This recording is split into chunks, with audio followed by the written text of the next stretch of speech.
Assalamualaikum warahmatullahi wabarakatuh. Ibu dan Bapak guru hebat, salam dan bahagia. Selamat datang di aksi nyata pada topik Merdeka Belajar, yaitu menyebarkan pemahaman Merdeka Belajar. Di sini, saya akan membahas materi dari apa yang telah saya pelajari di pelatihan mandiri pada platform Merdeka Belajar atau PMM. Sebelum membahas materi, izinkan saya memperkenalkan diri. Nama saya Sumaryono SPDT, Guru SMK Negeri 1 Bunga Mayang, Kabupaten Oku Timur, Provinsi Sumatera Selatan. Untuk meningkatkan kapasitas diri, mari kita bersama-sama terus belajar demi meraih tujuan pendidikan menjadi manusia merdeka yang kelak akan menuntun murid-murid kita menjadi manusia merdeka pula.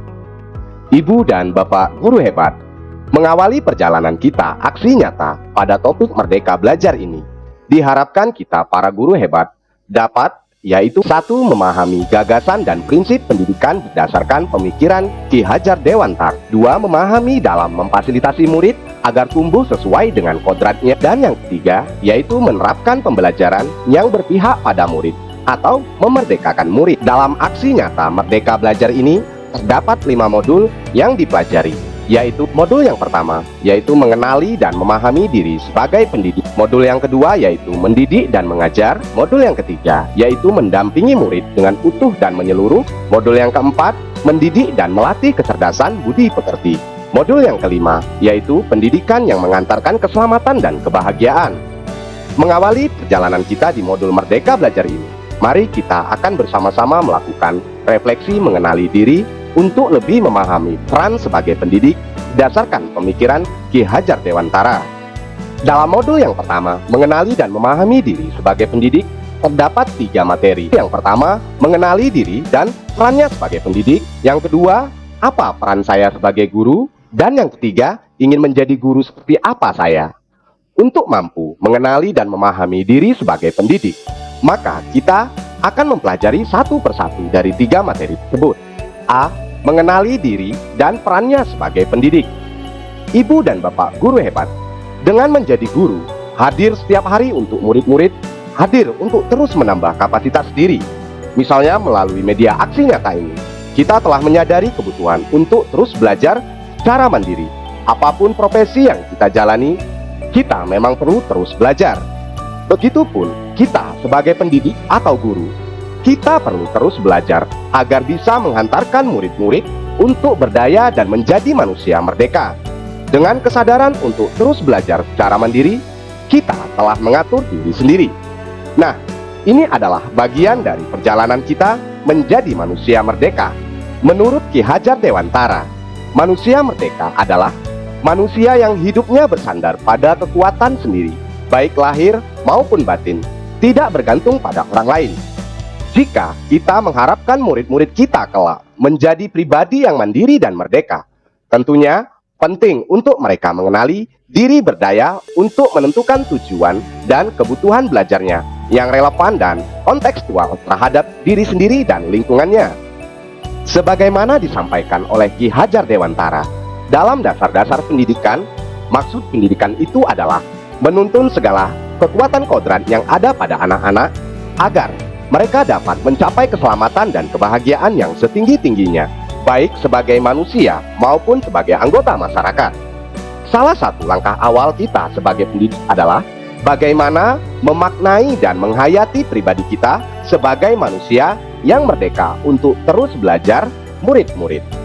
Dan Ki Hajar Dewantara pernah menyampaikan, pendidik itu menuntun tumbuh dan hidupnya kekuatan kodrat yang ada pada anak-anak, agar dapat memperbaiki lakunya, hidup, dan tumbuhnya kekuatan kodrat anak, bukan dasarnya.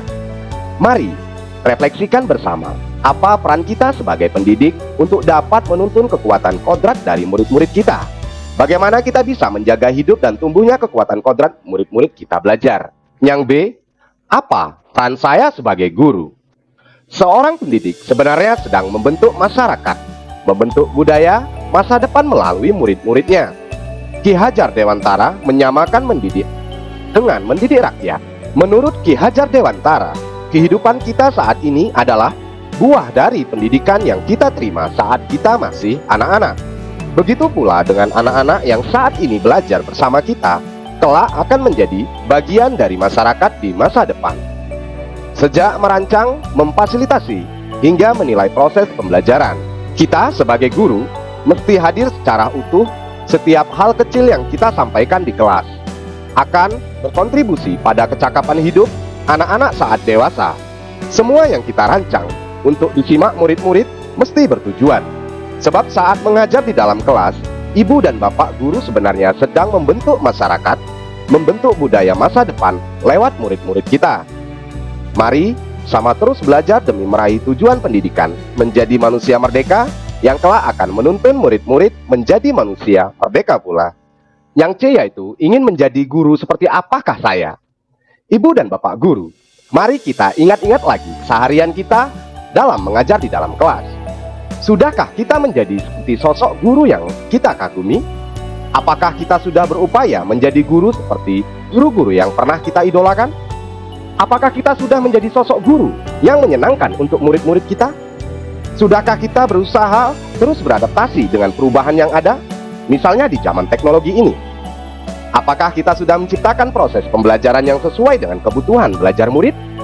Apakah ikhtiar yang kita lakukan selama ini sudah sejalan dengan tujuan pendidikan? Ibu dan bapak guru, menjadi guru atau pendidik itu sangat menantang, apalagi dengan perubahan zaman yang dinamis seperti yang kita alami saat ini. Guru perlu adaptif terhadap perubahan, seperti yang disampaikan Ki Hajar Dewantara. Pendidikan umumnya berarti daya upaya untuk memajukan bertumbuhnya budi pekerti, yaitu kekuatan batin dan karakter pikiran atau intelektual dan tubuh anak. Tidak hanya materi yang kita ajar, tapi juga semua tingkah laku, tutur kata, dan cara kita mengajar akan membekas dan membentuk murid-murid sebagaimana kita dibentuk oleh guru-guru kita dahulu. Memang tidak mudah, namun layak diperjuangkan. Selanjutnya kita masuk ke modul yang kedua, yaitu mendidik dan mengajar. Pada modul ini ada 3 materi, yaitu 1. Mendidik menyeluruh, 2. Mendidik selama 1 abad, dan yang ketiga yaitu menjadi manusia secara utuh. Yang pertama yaitu mendidik menyeluruh. Ibu dan bapak guru, pemahaman terhadap kata pendidikan dan pengajaran kadang masih membingungkan. Penggabungan istilah tersebut dapat mengaburkan pengertian yang sesungguhnya. Pengajaran adalah suatu cara menyampaikan ilmu atau manfaat bagi hidup anak-anak secara lahir maupun batin. Maka negara merupakan salah satu bagian dari pendidikan. Sama halnya dengan mengajar yang merupakan salah satu bagian dari mendidik. Sementara pendidikan adalah tempat menaburkan benih-benih pembudayaan yang hidup dalam masyarakat, sekaligus sebagai instrumen tumbuhnya unsur peradaban agar kebudayaan yang kita wariskan kepada anak cucu kita di masa depan. Menurut Ki Hajar Dewantara mendefinisikan pendidikan sebagai tuntunan, yaitu tuntunan dalam hidup tumbuhnya murid. Maka mendidik adalah menuntun segala kodrat yang ada pada murid agar mereka dapat mencapai keselamatan dan kebahagiaan yang setinggi-tingginya, baik itu sebagai manusia maupun sebagai anggota masyarakat. Maka tugas pendidik yaitu 1. Memajukan perkembangan budi pekerti pikiran dan jasmani murid, 2. Mendidik keterampilan berpikir, mengembangkan kecerdasan batin, 3. Membangun intelektual murid, yang keempat mengembangkan kecakapan sosial emosional. Lalu bagaimana pembelajaran di kelas kita saat ini? Apakah kita sudah mendidik anak-anak dengan menyeluruh? Atau mungkin kita hanya sebatas mengajar? Mari kita refleksikan bersama-sama. Yang kedua yaitu pendidikan selama 1 abad. Melihat perjalanan pendidikan nasional dari sudut pandang Ki Hajar Dewantara mengenai cita-cita sistem pendidikan nasional. Ibu dan bapak guru, metode pengajaran di zaman kolonial Belanda yang menggunakan sistem pendidikan perintah dan sanksi.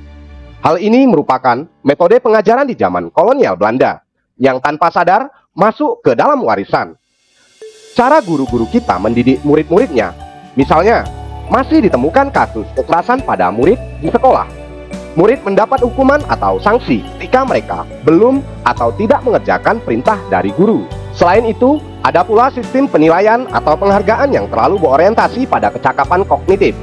Hal ini menyebabkan perkembangan kecakapan sosial emosional siswa mulai terabaikan. Ki Hajar Dewantara menggagas perlunya sebuah sistem pendidikan yang humanis dan transformatif. yang dapat memelihara kedamaian dunia. Ki Hajar Dewantara memperkenalkan yaitu sistem Among, yang dikenal slogannya yaitu Ing Ngarso Sung Tulodo, Ing Madio Mangunkarso, Tutwuri Handayani. Ing Ngarso Sung Tulodo artinya, seorang guru haruslah berkomitmen menjadi seorang teladan. Ia harus memberikan contoh yang baik. Ing Madio Mangunkarso artinya, seorang guru haruslah membangkitkan atau menguatkan semangat murid-muridnya, bukan orang yang melemahkan semangat. Tutwuri Handayani, yaitu seorang guru haruslah memberikan dorongan atau menjadikan murid-muridnya orang-orang yang mandiri, atau orang-orang yang mereka yang tumbuh kembang secara maksimal. Inilah esensi dari Merdeka Belajar. Menurut Ki Hajar Dewantara, pendidikan yang sesuai dengan bangsa kita adalah pendidikan yang humanis, kerakyatan, dan kebangsaan. Mari kita renungkan bersama, apakah kita sudah mempraktekkan pembelajaran sesuai dengan cita-cita sistem pendidikan nasional yang digagas oleh Ki Hajar Dewantara? Langkah apa saja yang dapat kita lakukan untuk bersama-sama kita bisa mewujudkannya?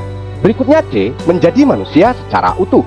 Menurut Ki Hajar Dewantara, pendidikan adalah tempat persemaian benih-benih kebudayaan yang hidup dalam masyarakat dan daya upaya untuk memajukan perkembangan budi pekerti, pikiran, dan jasmani, yaitu budi pekerti berupa olah pikiran atau olah cipta, olah rasa atau menghaluskan perasaan atau karakter, olah karsa atau menguatkan kemauan, dan olahraga atau menyehatkan jasmani.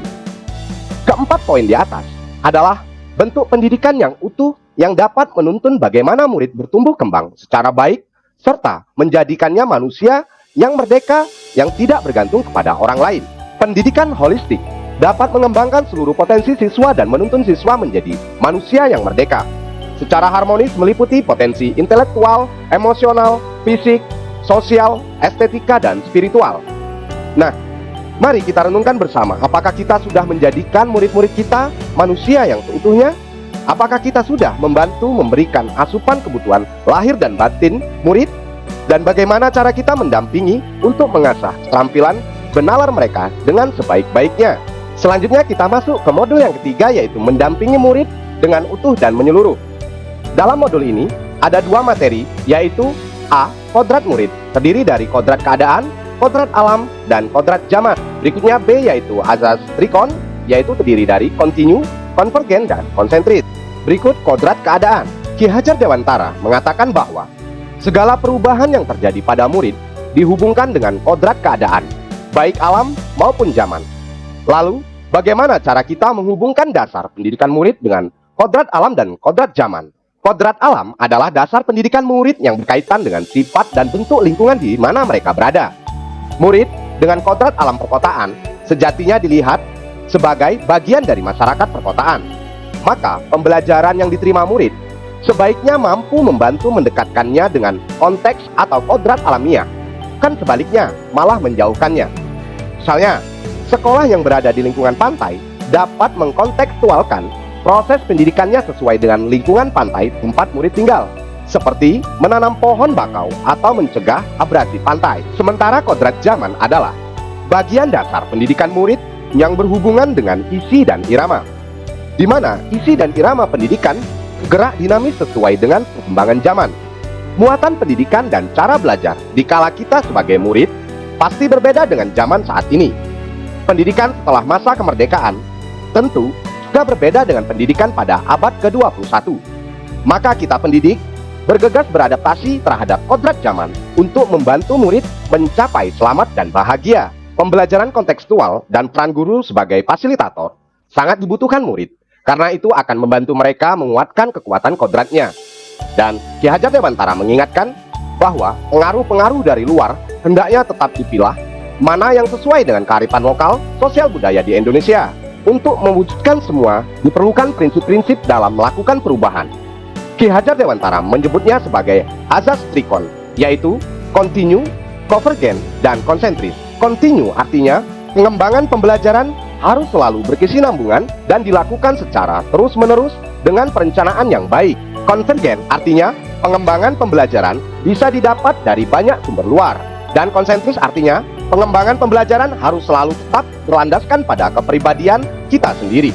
Ki Hajar Dewantara mengingatkan kita bahwa dalam melakukan pembaharuan yang terpadu, hendaknya selalu diingat bahwa segala kepentingan anak-anak didik, baik mengenai hidup diri pribadinya maupun hidup kemasyarakatannya, jangan sampai meninggalkan segala kepentingan yang berhubungan dengan kodrat keadaan, baik kodrat alam maupun kodrat zaman. Nah, apakah kita sudah membantu memberikan pembelajaran berdasarkan kodrat keadaan murid?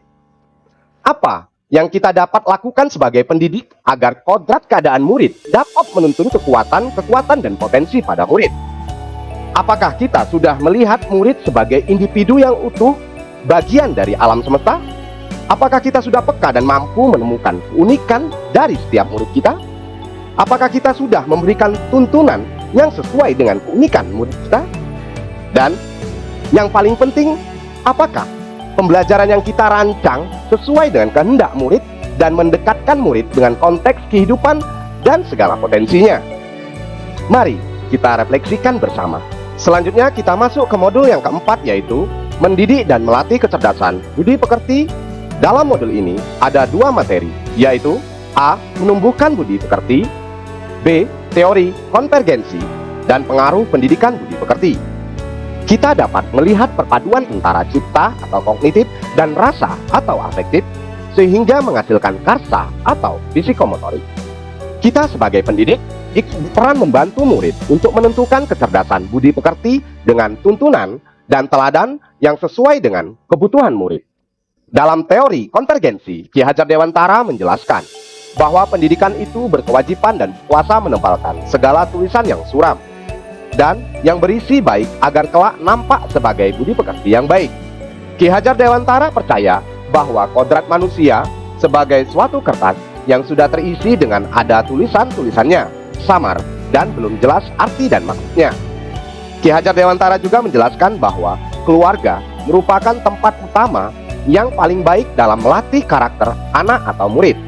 Keluarga menjadi tempat anak atau murid dalam proses penyempurna menjadi sempurna. Maka tugas pendidik adalah membantu manusia atau individu agar dapat menebalkan dan memperjelas arti dan maksud tulisan samar yang ada di kertas tersebut dengan tuntunan terbaik. Selanjutnya kita masuk ke modul yang kelima, pendidikan yang mengantarkan keselamatan dan kebahagiaan. Pada modul ini ada dua materi, yaitu A. Mengantarkan murid selamat dan bahagia, dan B. Menciptakan lingkungan pembelajaran terbaik murid. Pendidikan seharusnya dapat mengantarkan peserta didik untuk keselamatan dan kebahagiaan hidupnya.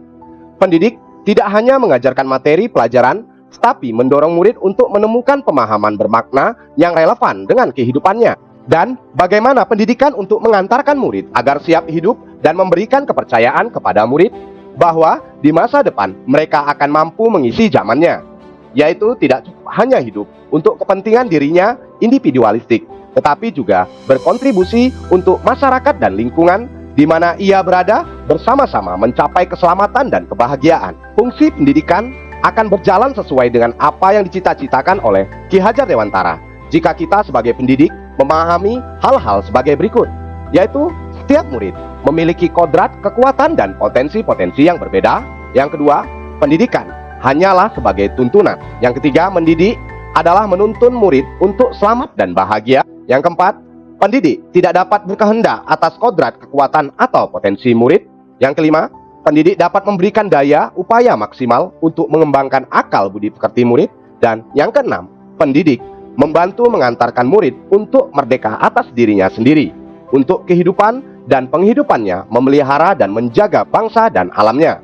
Kemerdekaan murid dalam belajar merupakan kunci untuk mencapai tujuan pendidikan yang mengantarkan keselamatan dan kebahagiaan. Jika untuk dirinya sendiri ia tidak bisa mencapai selamat dan bahagia, bagaimana mungkin ia akan memelihara dan menjaga dirinya, keluarganya, masyarakat, bangsa, ataupun alamnya? Hal ini dapat diwujudkan melalui sistem Among, yakni ing ngarso sung tulodo, ing madya mangun karso, Wuri Handayani. Seperti yang dijelaskan sebelumnya, sistem Among didasarkan pada dua hal, yaitu kodrat alam sebagai syarat untuk mencapai kemajuan pendidikan sesuai dengan potensi murid, dan kemerdekaan sebagai syarat untuk menghidupkan dan menggerakkan kekuatan lahir dan batin murid, hingga dapat mencapai selamat dan bahagia di dalam bahasa Jawa, yaitu ngemong. Berarti merawat dengan penuh ketulusan dan penuh kasih sayang, serta mentransformasikan kebiasaan-kebiasaan baik disertai dengan doa dan harapan. Sementara Among yaitu memberikan contoh tentang baik dan buruk tanpa harus mengambil hak murid, agar bisa tumbuh dan berkembang dalam suasana batin yang merdeka sesuai dengan dasarnya. Sedangkan Ngemong adalah proses untuk mengamati, merawat, dan menjaga agar murid mampu mengembangkan dirinya, bertanggung jawab, dan disiplin. Sebagai contoh, mengajak dan melibatkan murid untuk menentukan tujuan belajarnya dengan menanyakan kesukaannya, keinginan belajarnya, dan lain-lain yang murid merasa dihargai dan didengarkan. Berikutnya Merdeka Belajar Abad 21. Kompetensi yang diharapkan di abad 21 menjadi kompetensi yang perlu dimiliki murid agar dapat menghadapi tantangan ke depan. Kompetensi tersebut diantaranya berpikir kritis, kreativitas, kolaborasi, dan komunikasi. Sebagai contoh, guru membimbing murid untuk memiliki kompetensi berpikir kritis atau critical thinking kreatif atau creativity, kolaborasi atau collaboration, dan komunikasi atau communication dengan memberikan pertanyaan-pertanyaan terbuka dalam proses belajar murid. Serta bagaimana menurutmu tentang kondisi lingkungan sekitar kita saat ini, apa yang menarik dari masalah atau potensi ini sehingga kamu ingin bahas. Guru sebagai fasilitator, selain kemampuan mendengarkan agar murid berani mengeksplorasi sumber-sumber wawasan, pengetahuan, berdiskusi, dan berdialog sampai pada akhirnya membantunya memiliki kompetensi abad 21 tersebut. Sesuai pesan Ki Hajar Dewantara, maka kesadaran akan perubahan zaman, kesadaran akan kebutuhan belajar tidak hanya diharapkan tumbuh dalam diri murid, tapi juga muncul mulai dalam diri kita. Sebagai pendidik, fasilitator pembelajaran, mungkin saja murid terhubung dengan beragam informasi dan pengetahuan yang berlimpah, tetapi tidak ada tuntunan dari guru. Apakah informasi dan pengetahuan yang diakses murid sesuai dengan fase perkembangan dan kebutuhan belajarnya pada abad ke-21? Berikutnya, membimbing murid memperbaiki bangsa atau Tri Rahayu. Ketika guru membimbing dan mendampingi murid dalam proses belajarnya, maka bukan hanya sekedar meningkatkan kecerdasan berpikir, melainkan ia juga secara tidak langsung berperan dalam memperbaiki bangsa. Sebagai contoh, kita dapat melihat bagaimana guru membuka kesempatan kepada murid seluas-luasnya untuk bertanya hal yang murid ingin ketahui dan menempatkan dirinya sebagai partner diskusi atau bertukar pikiran. Selain itu, guru juga dapat memberikan apresiasi terhadap segala pertanyaan dan pendapat yang dikemukakan oleh murid, tanpa membeda-bedakan antara murid yang satu dengan murid yang lainnya. Ketika guru merencanakan pembelajaran dengan melibatkan murid untuk menentukan tujuan belajarnya, melibatkan murid dalam proses belajarnya, dan melibatkan murid dalam mengevaluasi belajarnya. Dengan formulir penilaian diri, misalnya, sebagai orang dewasa, kita hanya dapat membimbing murid untuk memunculkan karakter-karakter yang menurutnya sesuai dengan nilai dan prinsip yang diyakininya. Maka, dari itu kita sepakat bahwa pendidikan bukan hanya tanggung jawab guru di sekolah, akan tetapi perlu kerjasama dan kolaborasi antara keluarga, sekolah, dan masyarakat untuk mewujudkan lingkungan pembelajaran yang optimal, kondusif bagi murid, dan memfasilitasi kebutuhan belajar bagi murid itu sendiri. Ibu dan Bapak guru hebat, demikianlah aksi nyata pada topik Merdeka Belajar yang dapat saya sampaikan, dan mari kita refleksikan bersama-sama. Besar harapan saya, Ibu dan Bapak guru memberikan umpan balik pada link deskripsi. Semangat belajar Ibu dan Bapak guru hebat. Salam bahagia. Wassalamualaikum warahmatullahi wabarakatuh.